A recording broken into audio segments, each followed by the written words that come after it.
Guys, match के 11 science के chemistry के chapter number first and video lecture number fifth. Okay, तो अब तक के हमने 4 वीडियो लेक्चर कर चुके हैं। ओके, टॉपिक वाइज ये देख लेना, पिछले आपको प्लेलिस्ट मिल जाएगी। ओके, अगर आप पिछले वीडियो लेक्चर देखना चाहते हो तो डिस्क्रिप्शन में लिंक है। ओके, एंड आप अच्छे से समझाए, टॉपिक वाइज ही एक एक वीडियो ले रहा हूँ मैं। ओके, तो प्रीवियस वीडियो लेक्चर देख लेना क्योंकि उसका ही कुछ होगा इसमें। तो चलो पढ़ते हैं, चलो टॉपिक नंबर आई मीन चलो चैप्टर का नाम थोड़ा है। चैप्टर का नाम है हमारा some basic concept of chemistry. Okay, some basic concept of chemistry and आज हम टॉपिक नंबर 5 लेने वाले हैं। तो टॉपिक का नाम डाल लेते हैं, लॉज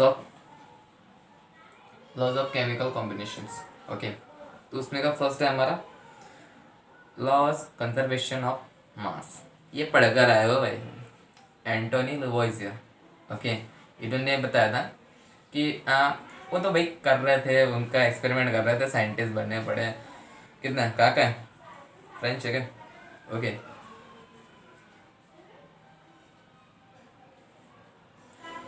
तो उन्होंने एक कहने का मतलब, हाँ तो उनका एक साइंटिस्ट थे वो।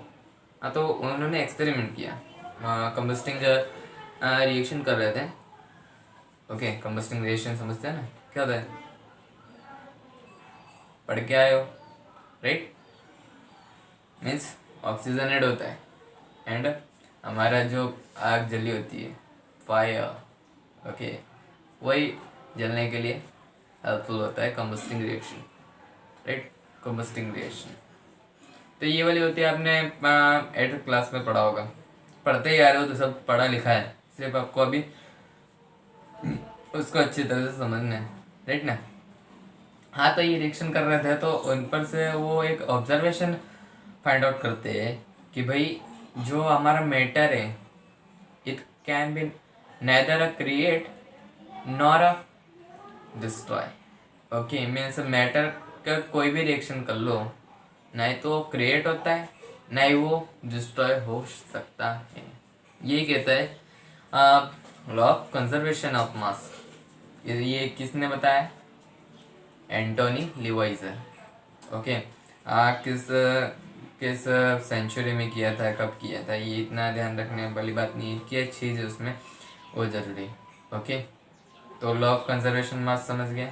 टॉपिक क्या है? टॉपिक 1.511 समझ गया। तो नेक्स्ट टॉपिक चले। तो नेक्स्ट है हमारा लॉ ऑफ डेफिनेट प्रोपेशन। ओके, तो ये भाई थे Joseph Proust. Okay, Joseph Proust ने ये लॉ दिया था हमें। तो ये लॉ हमें क्या कहता है कि भाई एक एक कोई भी मटेरियल ले लो, उसने क्या लिया था? Calcium carbonate. क्या लिया था? कैल्शियम कार्बोनेट लिया था। तो उसमें तीन चीज़ मिलेगी। कौन कौन सी मिलेगी? कैल्शियम मिलेगा, ऑक्सीजन मिलेगा एंड कौन सी मिलेगा? Calcium carbonate. ओके, कैल्शियम मिलेगा, कार्बन मिलेगा एंड ऑक्सीजन मिलेगा। तो उसने क्या फाइंड आउट किया? एक चीज़ मिल गई उसे, क्या मिली? अगर दो चीज़ ली मीन्स उसने एक सिंथेटिक सब्सटेंस लिया एंड मीन्स यही ले लिया, चलो कैल्शियम कार्बोनेट। हम अगर हम थर्ड चीज़ की बात करें, इसने तो कैल्शियम कार्बोनेट लिया था क्या इन्होंने, तो हम अलग अलग चीज़ भी ले सकते हैं, लेकिन लॉ तो एक ही है, वो कोई भी चीज़ ले, हम भी कोई भी चीज़ ले सकते हैं। इसने इन्होंने भाई ओरिजिन नेचुरल कैल्शियम कार्बोनेट का एक पार्ट लिया था। मीन्स उस पर ही वो साइंटिस्ट थे, केमिस्ट है, तो अच्छी तरह से भाई वो साइंटिफिकली रिसर्च कर रहे थे। ओके, तो उन्होंने origin origin natural calcium carbonate का पार्ट लिया एंड सिंथेटिक मीन्स क्या होता है? बनाया बनाया हुआ, मीन्स नेचुरल नहीं मिला, उससे बनाया गया। कैल्शियम कहाँ से लाया? कार्बन कार्बन एंड ऑक्सीजन मिला के उन्होंने मीन्स बनाया, मीन्स उसको नेचुरल तरीके से हमें वो नहीं मिला, उन्हें बनाया गया। सिंथेटिक मीन्स क्या होता है? बना बनाया, कहीं से मिला नहीं है, नेचुरली मिला नहीं है, वैसे टाइप का। सिंथेटिक एक दोनों लिए, मीन्स कैल्शियम कार्बोनेट, ये calcium carbonate naturally, origin natural and synthetic, ये दोनों लिए। क्या किया फिर उनका? दोनों चीज ली है, तो उन्होंने एक फाइंड आउट किया कि मास दोनों का सेम है, नेचुरल उसका भी सेम ही है, सेम क्वांटिटी में कैल्शियम है, ऑक्सीजन है, कार्बन है। एंड सिंथेटिक में देखा कैल्शियम भी सेम है, मीन्स इसके कंपैरिजन में दोनों का कंपैरिजन कर रहा है बट ओके। जैसे फर्स्ट फ्रेंच के केमिस्ट हैं, ओके, तो उन्होंने, चलो मैं बता दूँ, ये टेबल देख रहा हूँ, हाँ टेबल से पता चल रहा है क्या चीज़ है, ओके। सब सेम क्वांटिटी में, ओरिजिन नेचुरल हो या सिंथेटिक हो, राइट, सेम परसेंट में प्रेजेंट है उधर, राइट ना। तो इसे उसने, वो भाई ने क्या नाम दिया, law of definite proportion, okay, यही कहता है law of definite proportion, right. Okay, समझ में आ गई बात, वो पहले वाला समझ गया, दूसरा वाला समझ गया, अब देखते हैं थर्ड वाला क्या। Law of multiple proportions, okay, ये थर्ड मीन्स 1.5 का टॉपिक है, 1.5.3, ओके। तो ये भाई, ये लॉ देने वाले कौन है, डाल्टन्स। डाल्टन भाई तो हमारे पहले से ही अच्छे खासे फ्रेंड्स हो गए, क्यों, पहले से पढ़ते आ रहे हो डाल्टन्स को, डाल्टन के बहुत से लोग हैं। तो ये लॉ भी हम, लॉ ऑफ मल्टीपल प्रोपोर्शंस, ये भी डाल्टन का ही लॉ है। ये भाई इन्होंने किया था 1803, इस सेंचुरी में किया था।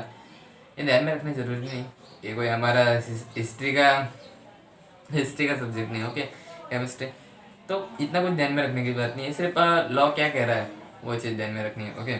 तो ये भाई साहब बता रहे थे कि भाई अगर एक चीज़ ले लेते हैं H2, नीचे दिए ही बुक में एग्जांपल, ओके। तो कहा गया है कि H2 से हमेशा हमारा वाटर नहीं बनेगा, अगर उसकी मोल्स बढ़ते हैं, ओके, अगर हम इसकी वैल्यू बढ़ाओगे, हाइड्रोजन जैसे कि वैसे ही रहने देना है 2 ग्राम, ओके, उसमें कोई चेंजेस नहीं करना है। अगर एक स्पेसिफिक रखना पड़ता है, अगर हाइड्रोजन का चेंज करोगे तो ऑक्सीजन का एक स्पेसिफिक रखना पड़ेगा 2 ग्राम, एंड इसका चेंज करते जाओगे, अगर उसका 16 ग्राम होगा, ये 2 ग्राम एंड 16 ग्राम मिलके कॉम्बिनेशन होंगे, तो क्या बनेगा हमारा, H2O बनेगा, राइट। बात सही है। अगर 16 के उसका डबल कर दोगे, कितना 32 ग्राम कर दोगे तो क्या बनेगा, हाइड्रोजन पेरोक्साइड बन जाएगा। मीन्स अगर एक स्पेसिफिक रखना है 2 ग्राम हाइड्रोजन का बनाए रखना है, बस ऑक्सीजन का चेंज करते रहना है, ओके। तो यही कहता है कि भाई अगर हम यही चेंज कर दोगे, एक ही स्पेसिफिक रखोगे, तो रेशियो हमारा कितना बनना चाहिए, 1 एज सच दैट 2, ओके, ये वाला रेशियो हमारा बने रहना चाहिए। मीन्स एक स्पेसिफिक रखना है एंड ये चेंज करते रहना है, मतलब मल्टीपल होते रहेगा ना, या 2 से मल्टीपल होता रहेगा ना, ओके, तो जो चीज़ बनेगा ना वो अलग अलग बनते रहेगा। मीन्स H2O का मतलब एक ही नहीं कि वाटर ही बनेगा, राइट। तो ये कहता है हमारा लॉ ऑफ मल्टीपल। नेक्स्ट देखते हैं गैल्यूशेक, ये हमारा नेक्स्ट टॉपिक होगा, मीन्स 1.5 में गई 1.5.4। तो इसमें गैल्यूशेक लॉ है, तो Gay Lussac law of gaseous volume, right, इस टाइप का एक लॉ है। तो ये गैल्यूशेक है, तो इसने, ये वही साइंटिस्ट है, तो इन्होंने क्या किया, 1808 की बात है, ओके। तो इन्होंने कहा था कि अगर कोई 2 गैसेस मिलकर कॉम्बिनेशन की रिएक्शन करते हो, या या तो फिर वो क्रिएट होते हो, तो अगर उसका टेम्परेचर एंड प्रेशर अगर कांस्टेंट रहता है, ओके, कांस्टेंट रहता है, तो वो एक सिंपल से रेशियो में दिखाता है, मीन्स एक सिंपल रेशियो क्रिएट करता है, राइट। अगर इधर हम एग्जांपल की लेने की बात करें, तो एक हमारा एक एग्जांपल बन जाता है H2O, सिंपल सा एक एग्जांपल ले लेते हैं H2O। तो H2O हम समझ लेते हैं कि 100 ml हम हाइड्रोजन ले लेते हैं एंड 50 ml ऑक्सीजन ले लेते हैं, कंबाइन कर देंगे तो वाटर वेपर कितना मिलेगा हमें, 100 ml मिलेगा, क्योंकि ये हाइड्रोजन डबल होके भी सिंगल का काम करता है। अगर ये 50 ml एंड जो हाइड्रोजन है इस ये 50 ml का भी डबल है, फिर भी वो सिंगल है, मीन्स अब 50 है, वो भी 50 के बराबरी का ये है। ओके, तो ये 50, ये 50 कितना हो गया 100। ओके, बात समझ नहीं। 100 ml का हमें वाटर वेपर मिलता है, राइट, यही कहने का था। और अगर इसको अच्छे से पढ़ना हो तो डाल्टन्स लॉ नेक्स्ट टॉपिक होगा हमारा 1.6, ये डाल्टन्स लॉ है, अच्छी तरह से पढ़ना। ओके, तो ये वाला जो टॉपिक है उसमें ये गैल्यूशेक का लॉ भी सॉल्व हो जाता है। देखते हैं आगे चलते हैं। तो इसके नेक्स्ट टॉपिक है हमारा, कौन सा टॉपिक होगा, एवोगैड्रोस लॉ। तो देखते हैं एवोगैड्रोस लॉ। एवोगैड्रो लॉ तो 1811 में ये शताब्दी सेंचुरी थी। ओके, 1811 में, 1811 सेंचुरी में। तो क्या हुआ था तब, अगर हम देखने जाए तो उन्होंने एक साइंटिफिकली, भाई साइंटिस्ट ही है तो साइंटिफिकली बात करेंगे ना, तो उन्होंने ये डिफरेंस बता के रख दिया था मॉलिक्यूल्स एंड एटम में। एटम चीज़ क्या होती है और मॉलिक्यूल्स क्या होता है, जो आज हम बहुत ही अच्छी तरह से समझ सकते हैं। अगर हम एटम की बात करें तो मॉलिक्यूल्स का एक सबसे छोटा से छोटा पार्ट्स हो सकता है, राइट, ये हमारी आपकी डेफिनेशन बन जाएंगी एटम की। मॉलिक्यूल्स का एक पार्ट, सबसे छोटे से छोटा पार्ट्स मीन्स एटम होता है। ओके, तो हाइड्रोजन ऑक्सीजन तो सिंपल हो गया अपने लिए, तो वही ले लेते हैं। तो हाइड्रोजन ऑक्सीजन हम ले लेते हैं, तो हाइड्रोजन एंड ऑक्सीजन की बात कर रहे हैं। तो हाइड्रोजन ऑक्सीजन मीन्स बताया ना मैंने कि आप एक सी का 1.25 लाखों के बराबर होता है। ओके, तो उस टाइप से अगर हम हाइड्रोजन 2 वॉल्यूम लेते हैं, ओके, डबल वॉल्यूम का लेते हैं, तो उसके लिए ऑक्सीजन ओनली एक ही जो मॉलिक्यूल्स होगा वन ही वॉल्यूम का जो ऑक्सीजन होगा इसके लिए काफ़ी है। ओके, तो अगर हम देखने जाए तो ये गैसेस की बात हो रही है। ओके, ये 2 gas hydrogen and oxygen, okay, सब गैस के बारे में बात हो रही है। तो ये क्या चीज़ है, अगर हम 2 ही एटम की बात करें तो डाई एटॉमिक रिएक्शन कहेंगे उसे। ये जो एलिमेंट है डाई एटॉमिक है, अगर उससे ज़्यादा 3-4, अगर मैंने पीछे कौन सा definite law of definite proportion बताया था। ओके, वो चीज़ में मैंने क्या बताया था, calcium carbonate. Okay, calcium carbonate बताया था ना, तो उसमें 3 एलिमेंट्स थे, कैल्शियम था, कार्बन था एंड ऑक्सीजन था, राइट ना, बात सही बता रहा हूँ। हाँ, तो ये 3 एलिमेंट्स है। ओके, 3 टाइप्स के हमारे एटम होंगे, मीन्स इससे ये तो 3 हो गए, इसे ट्राई एटॉमिक भी कह सकते हैं, लेकिन इससे बहुत से एटम मिलके अगर हमारा एक कोई एलिमेंट्स बनाते होंगे, कुछ सब्सटेंस बनाते होंगे, तो वो क्या कहेंगे हम उसे, पॉली एटॉमिक कहेंगे। सिंपल सी बात है भाई, पॉली एटॉमिक कहेंगे कि बहुत से टाइप्स के एटम मिलके एक सब्सटेंस बना रहे, एक एलिमेंट्स बना रहे, तो वो चीज़ हमारे लिए पॉली एटॉमिक हो जाएंगी। सिंपल सी बात है, यही चीज़ थी बताने का, लेकिन ये डाल्टन्स एंड मेनी टाइप्स, बहुत से टाइप्स के, सिर्फ डाल्टन ही ना था, बहुत से टाइप्स के जो साइंटिस्ट थे उसे इसे नहीं कह रहे थे भाई ये सही बात नहीं है, ये कैसे हो सकता है, सेम टाइप्स के मीन्स गैस कैसे मिल सकता है भाई, इसे तो एक मीन्स इसके अपोजिट होना चाहिए ना, क्यों आप गैस में गैस मिलना, इट्स नॉट पॉसिबल। ऐसे बहुत से साइंटिस्ट बता रहे थे इसको, ये भाई ये जो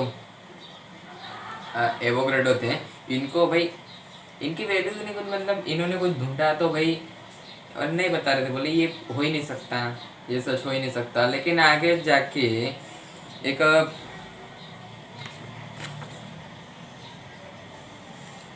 आप ये फिगर देख सकते हो। ओके, ये फिगर देख रहे हो, हाँ, तो ये फिगर में बताए उस टाइप से। तो एक जर्मनी में एक जर्नेबल डे, क्या था, जर्नेबल डे फ्राउस फिजिक्स, ओके, इस टाइप की कॉन्फ्रेंस हुई थी तो उधर भी उसके कुछ मतलब नहीं निकला भाई, ये क्या बता रहे हो भाई, ये तो सच हो ही नहीं सकता। लेकिन कल शुरू शुरू है इन टाइम के कुछ इस तरह की कुछ कॉन्फ्रेंस हुई थी।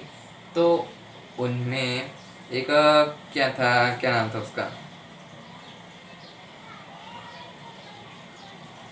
स्टैनिलिसो कैबॉइजियर, ओके समथिंग ऐसा कुछ नाम था, थोड़ा अजीब सा लग रहा है। ओके, ये टाइप का नाम था। तो ये भाई साहब ने इसे प्रूव करके बताया कि भाई ये सच है भाई। ओके, तब जाके फिर हमें भी पता चला, आज भी हम समझ सक रहे कि भी ये बात हो सकती है भाई, ये सच कह रहे थे भैया जी। ओके, मीन्स टू टाइप के गैस मिल सकते हैं, टू मॉलिक्यूल्स ऑफ, दो एटम हाइड्रोजन के होंगे तब एक ऑक्सीजन उसे अच्छी तरह से संभाल सकता है।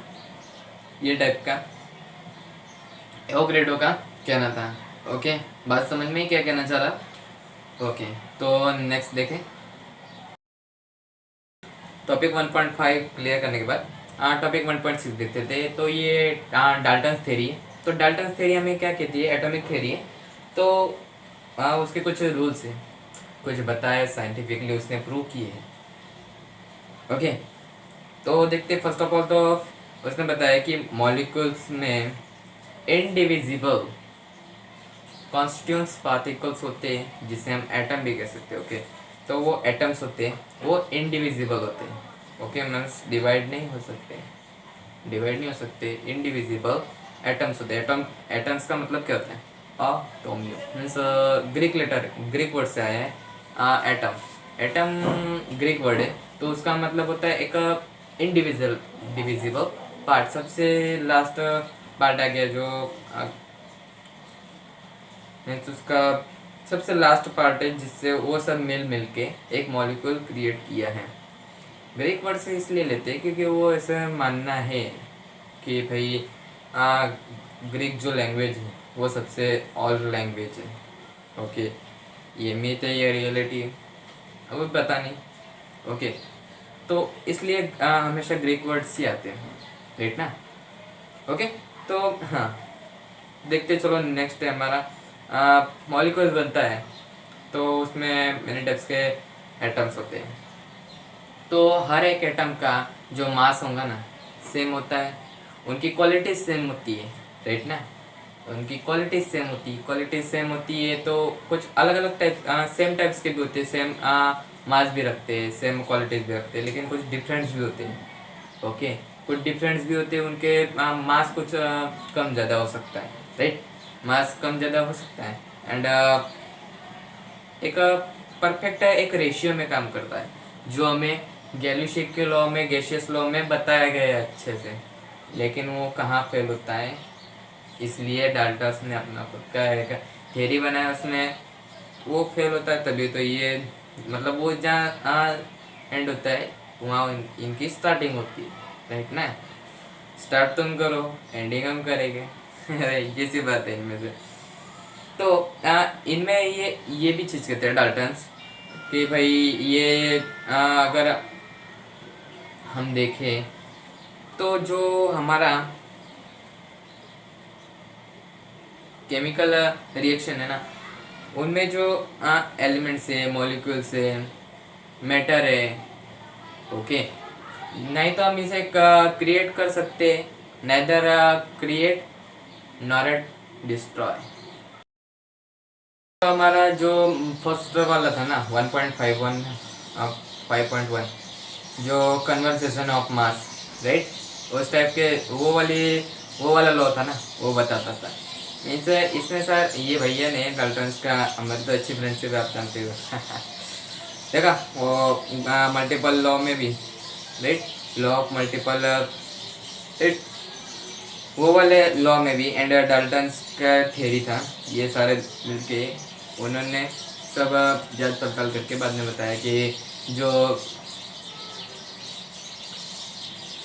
मैटर है, मैटर कह लो, मॉलिक्यूल्स कह लो, एटम कह लो, नहीं तो ये नाइदर क्रिएट नॉर डिस्ट्रॉय, जैसे इसको ना ही क्रिएट करे जा सकता है, ना ही डिस्ट्रॉय किया जा सकता है। ओके, यही बहुत सी चीज़ें थी, ये डाल्टन थ्योरी बताता है जो गैलीशियक नहीं समझा पाया था। तो वहाँ जहाँ ये रुक गया, वहाँ ही इसने स्टार्ट कर लिया डाल्टन भाई ने। ओके, तो जहाँ वो पूरी तरह से नहीं बता सकता, वहाँ ये डाल्टन भाई ने अच्छी तरह से बता चुके हैं। तो ये सारा हमने टॉपिक का 1.5 एंड 1.6 दोनों अच्छे से क्रिएट कर लिए, तैयार कर लिए, अच्छे से तैयार हो चुके हैं ना, समझ में आ चुके ना। अगर प्रॉब्लम आती हो ना यार, देख लो यार डबल सी वीडियो, प्रॉब्लम कहाँ आएगी। पूरी इतने सिंपल लैंग्वेज में यूट्यूब पे कोई नहीं पढ़ा सकता फ्री में भी। ओके, आप अपना फ़ायदा करके निकलो भाई, मैं तो ये बोलता हूँ, आप फ़ायदा मत करो। चलो, तो अगर वीडियो को पसंद आएगा तो लाइक कमेंट शेयर कर देना। ओके, सब्सक्राइब कर लेना, क्योंकि मैं डे बाय डे डालते ही रहता हूँ। हफ्ते में तो मेरे हफ्ते के साथ या तो 6-5 कभी हो जाता है, क्योंकि टाइम नहीं मिलता है। ओके, तो जो करना है कर लेना। तो आज तक के लिए इतने रखते, पढ़ाई करते रहे। All the very best, thanks for watching, bye bye.